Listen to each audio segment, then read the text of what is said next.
I was reading an article on torrentfreak that was asking the question, what's the difference between pirating a movie and stealing a YouTube video?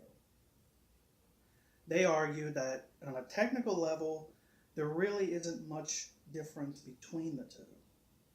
You're still downloading content that isn't yours without permission, without paying for it, and the like. But yet people feel differently toward downloading a movie as opposed to taking somebody's video on YouTube. A lot of people that are perfectly okay with piracy as far as movies and TV shows and all that go still cringe at the idea of taking somebody's content on YouTube. So what's the difference?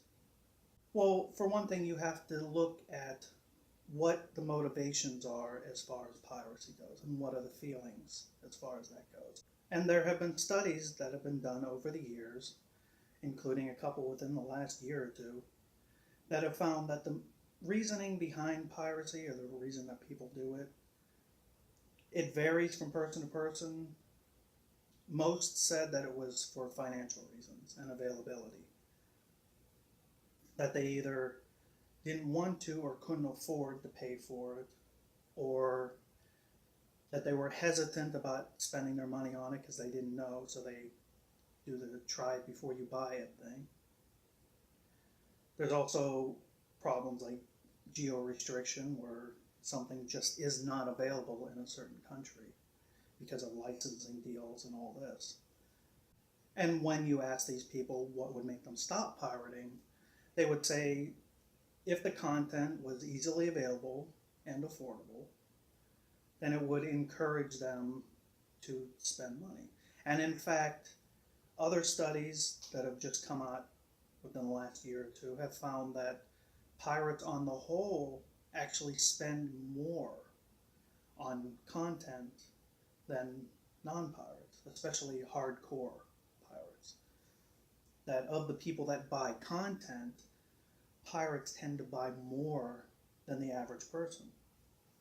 A lot of pirates, obviously, they don't feel that there's anything wrong with it, and in fact, they feel that it's a form of free advertising. And if you think about it, well, what happens? You download a movie, you watch it, you can become just as big of a fan of that movie as somebody buying it legally. So you talk about it, and you share your thoughts on it. You make YouTube videos on it, you make blogs, you make forum posts. There's really no difference in behavior between legal and non-legal. And they even go out and they buy merchandise. They buy t-shirts, they buy soundtracks, they buy action figures and all other kind of stuff. Many even will buy the DVD or CD or whatever. And they share it. And despite what some people think, that advertising is not meant to force you or brainwash you into buying something. What its fundamental purpose is to get the word out, to make you aware of its existence. And then from there, you make your choice whether you want to consume that content or not. A movie trailer is not going to force you to go see the movie. It's going to let you know that it exists. It's going to show you bits from it, and then you make the decision whether to go or not. And most people, when they go to a movie, they go because it looks like something that they would like.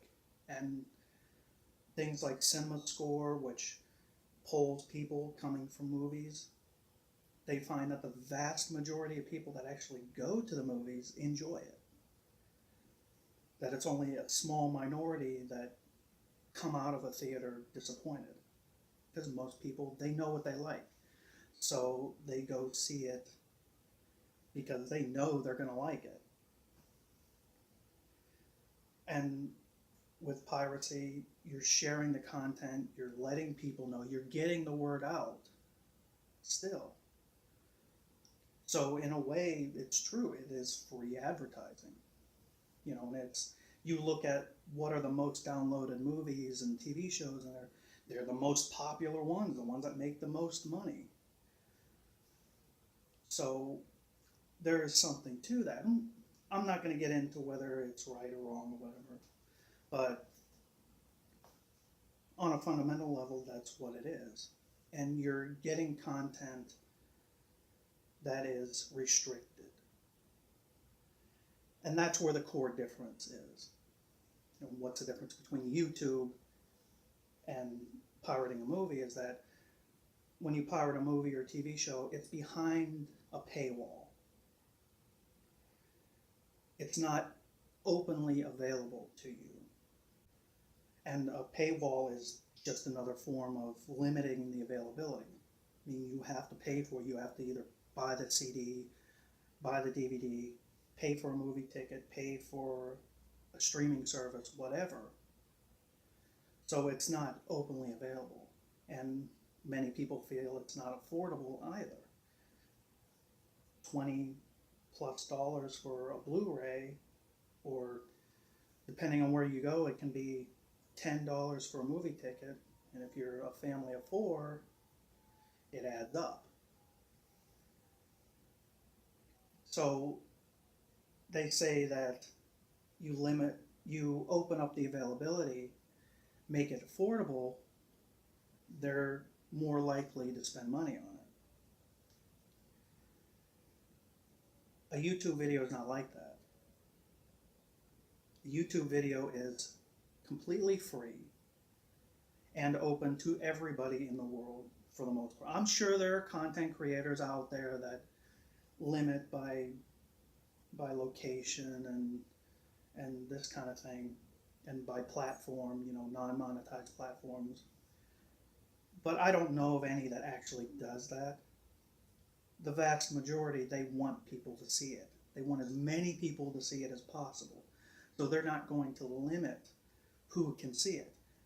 And if you're a smart content creator, you know that even if people aren't seeing your ads through ad block or through a console or things like that, non-monetized platforms, they're still adding views.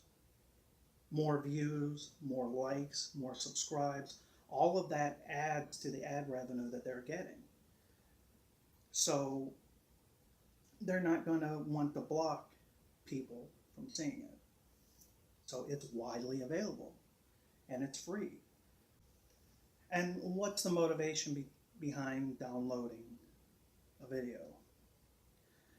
There are going to be exceptions, but the vast majority of it, people are downloading videos, re-uploading it onto their channel, and they're trying to ride on the coattails of somebody else's popularity. They're using somebody else's content to get views for themselves. Many even monetize their videos. They get more views, more subscribers. They're trying to siphon some of that attention to them. And keep in mind, I'm not talking about things like compilations or music videos or best ofs or reacts or things like that. Those I would consider just another form of advertising. Yeah, you can make the argument that they're riding on somebody else's popularity, but that's what reviews are, critical reviews and articles about movies and things. They're riding on somebody else's popularity. They're using the popularity of artists, of actors, of directors, of films, and getting page views, getting subscriptions, and all this. But they're not doing it. It's not a malicious thing where, they want to get their view out there, and yeah, they want to earn some money, but it's not the same thing. The difference is attribution. They attribute the content to the original creator. People that do reacts and best ofs and all this kind of thing, they tell you who created it. They don't try to pretend that they're the ones that did it. And they link back to the original video.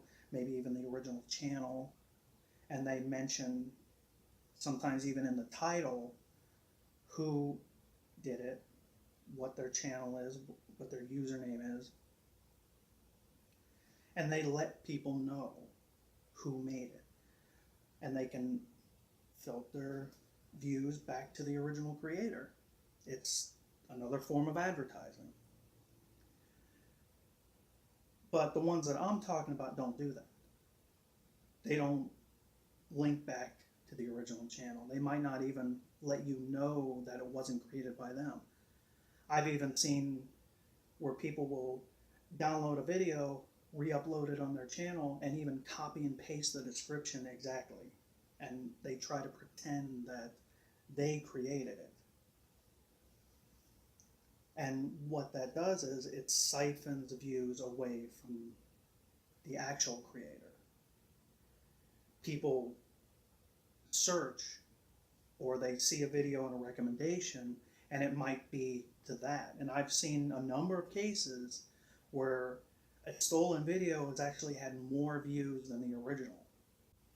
That's not the same thing as piracy, because piracy still lets people find the original content. It gets the word out. This doesn't do that. This is people saying, hey, look, I made this. So and YouTubers don't make that much money on the whole anyway. They don't get that many views anyway.